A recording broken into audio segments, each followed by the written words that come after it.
Fran, and today I'm going to share with you the advantages of spacing out your kids and having them spread really far apart in between each child like I have.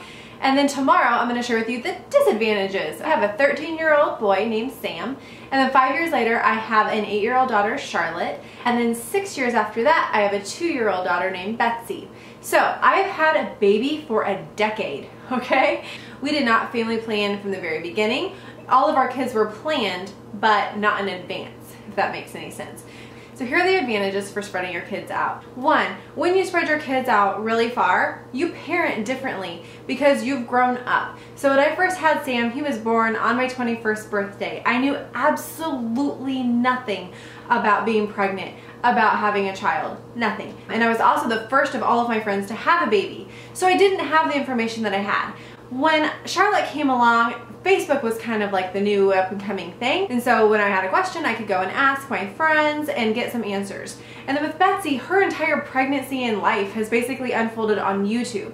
So it's just evolved. But so is our parenting styles. We were more of a helicopter parent with Sam. We were a little bit more in survival mode with Charlotte. And with Betsy, we're kind of like, whatever.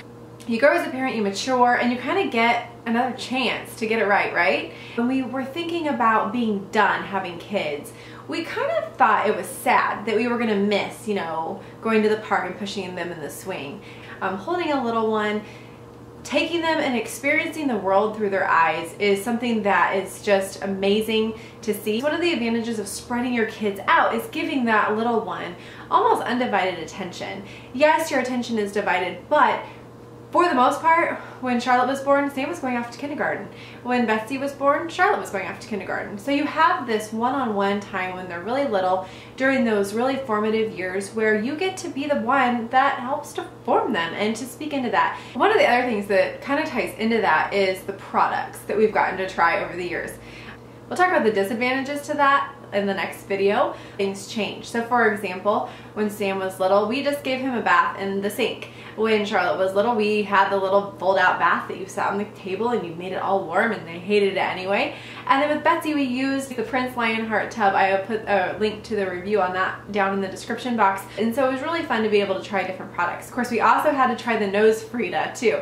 When Betsy came along, we tried cloth diapering, we tried baby wearing, and all these different things that weren't really popular or weren't really around as much when the other ones were little. My favorite advantages to having your kids spread out is that the older kids get to help. So if you want to take a shower with third baby, you can. Watch the baby, I'm gonna go take a shower. And they're old enough to be able to do that for short periods of time, and as they get older, that period of time expands and it gets a little bigger. Hey, can you watch her for a minute while I do this?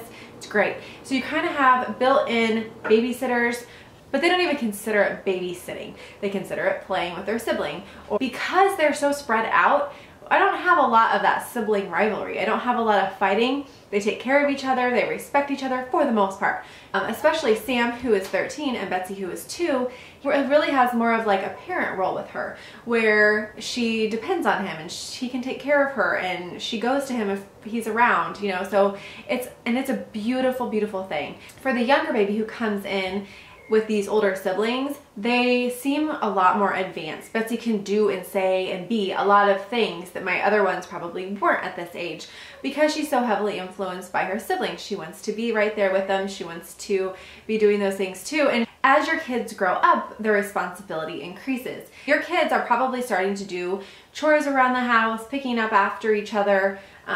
My kids have regular chores that they do, and they know how to do a lot of different things because I've taken the time to say you need to know, because I can't do it all myself. We have a family of 5, and so everyone takes a little bit of the weight. They have been able to teach one another. They've been able to let me teach them how to care for each other, and so that's really cool. The advantages for your marriage. Every single time we had a baby, we had the new baby fight. I don't think that that goes away.